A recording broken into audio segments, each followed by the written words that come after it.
ദിവസവും പതിനായിരങ്ങളാണ് തീർത്ഥാടനത്തിനായി എത്തുന്നത് സന്നിധാനത്ത്. അതുകൊണ്ട് തന്നെ പത്തനംതിട്ട ജില്ലയിലെ ഹോട്ടലുകളിലെ വെജിറ്റേറിയൻ ആഹാര സാധനങ്ങളുടെ വില ഏകീകരിച്ചിട്ടുമുണ്ട്. ആ വില നിലവാരം ഒന്ന് നോക്കാം. പലപ്പോഴും പരാതി ഉയരുന്നൊരു വിഷയം തന്നെയാണ്. അതുകൊണ്ട് നമുക്ക് ആ വില നിലവാരം കൂടി ഒന്ന് പരിശോധിക്കാം.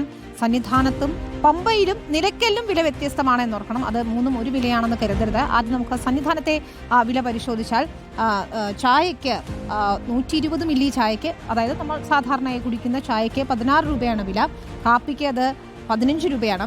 കടുങ്കാപ്പിക്ക് 11 രൂപയാണ്. പരിപ്പുവടയ്ക്ക് 17 രൂപയാണ്. ഉഴുന്നുവടയ്ക്കും 17 രൂപയാണ്. ചട്നി, സാമ്പാർ ഉൾപ്പെടെ ഒരു ദോശയ്ക്ക് 14 രൂപയാണ് നിരക്ക് ഏകീകരിച്ചിരിക്കുന്നത്. ഇഡലിക്കും 14 രൂപയാണ്. ഒരെണ്ണത്തിനാണ് ഈ പൈസ. ചട്നിക്കും സാമ്പാറും കൂടി ചേർത്തുകൊണ്ടുള്ള പൈസയാണത്. ചപ്പാത്തിക്ക് ഒരെണ്ണത്തിന് 15 രൂപയാണ്. പൂരിക്ക് ഒരെണ്ണത്തിന് 16 രൂപയാണ് വില. പൊറോട്ടയ്ക്ക് 17 രൂപയാണ്. അപ്പത്തിന് 15 രൂപയാണ്. കടലക്കറിക്ക് 38 രൂപയാണ്. സാധാരണ നമ്മൾ കഴിക്കുന്ന കടലക്കറിക്ക് 38 രൂപ, കിഴങ്ങ് കറിക്ക് 36 രൂപ, ഊണിന് 80 രൂപയാണ്. അതിൽ സാമ്പാറ്, മോര്, രസം, പുളിശ്ശേരി, തോരൻ, അവിയൽ, അച്ചാർ അങ്ങനെയുള്ള സാധാരണയായി കഴിക്കുന്ന വിഭവങ്ങളെല്ലാം ഉണ്ടാകും. കഞ്ഞിക്ക് പയറും അച്ചാറും ഉൾപ്പെടെ 42 രൂപയാണ്. വെജിറ്റബിൾ ബിരിയാണിക്ക് 81 രൂപയാണ്.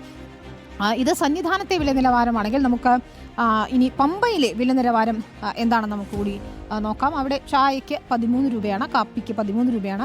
കടുങ്കാപ്പിക്ക് 10 രൂപയാണ്. പരിപ്പുവടയ്ക്ക് 14 രൂപയുണ്ട്. ഉഴുന്നുവടയ്ക്ക് 14 രൂപ. ദോശയ്ക്ക് 13 രൂപ. ഇഡലിക്ക് 14 രൂപ. ചപ്പാത്തിക്കും 14 രൂപയാണ്. പൂരിക്ക് 15 രൂപയാണ്. അതായത് ചെറിയൊരു വ്യത്യാസം, കുറവ് കാണാൻ കഴിയുന്നുണ്ട്. പൊറോട്ടയ്ക്ക് 14 രൂപ. അപ്പത്തിന് 14 രൂപ. കടലക്കറിക്ക് 34 രൂപ. കിഴങ്ങ് കറിക്ക് 31 രൂപ. ഊണിന് 76 രൂപ. കഞ്ഞിക്ക് 37 രൂപ. വെജിറ്റബിൾ ബിരിയാണിക്ക് 75 രൂപ എന്നതാണ് പമ്പയിലെ വില എന്ന് പറയുന്നത്. ഒരു നേരിയ വ്യത്യാസം സന്നിധാനത്ത് നിന്ന് പമ്പയിലേക്ക് വരുമ്പോൾ നേരിയ കുറവ് നമുക്ക് കാണാൻ സാധിക്കുന്നുണ്ട്. മറ്റൊന്ന്, വാഹനങ്ങൾ ഏറ്റവും കൂടുതൽ പാർക്ക് ചെയ്യുന്ന സ്ഥലമാണ് നിലയ്ക്കൽ. അവിടെയാണ് ഒരുപക്ഷെ ഏറ്റവും കൂടുതൽ ആളുകൾ ഭക്ഷണം കഴിക്കാൻ തമ്പടിക്കുകയും ചെയ്യുന്നത്. അവിടെ സാധനങ്ങളുടെ വില എന്ന് പറയുന്നത് ചായയ്ക്ക് 12 രൂപയാണ്. കാപ്പിക്ക് 12 രൂപ. കടുങ്കാപ്പിക്ക് 9 രൂപ. നോക്കുമ്പോൾ കാണാൻ സാധിക്കുന്നത് നിലയ്ക്കലാണ് ഏറ്റവും കുറവ് എന്ന് കാണാൻ സാധിക്കും. പരിപ്പുവടയ്ക്ക് 12 രൂപ. ഉഴുന്നുവടയ്ക്ക് 12 രൂപ.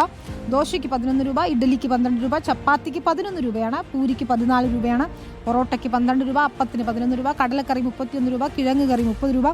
ഊണിന് 72 രൂപ. കഞ്ഞി 35 രൂപ. വെജിറ്റബിൾ ബിരിയാണി 71 രൂപ എന്നിങ്ങനെയാണ് വില നിലവാരം. അത് നിലയ്ക്കലിലെ വില നിലവാരം. അപ്പോൾ സന്നിധാനത്തും പമ്പയിലും നിലയ്ക്കലിലും ഒക്കെയായി ഈ തുക ഏകീകരിച്ചിട്ടുണ്ട്. അതുകൊണ്ട് തീർത്ഥാടകരെ പറ്റിക്കപ്പെടരുത് എന്നുള്ളതുകൊണ്ടാണ് സർക്കാർ തന്നെ ഇതിൽ ചർച്ചകളൊക്കെ നടത്തി ഒരു തീരുമാനത്തിലെത്തി വില ഏകീകരിച്ചിരിക്കുന്നത്. നിങ്ങളുടെ അറിവിലേക്ക് പറഞ്ഞു എന്ന് മാത്രം.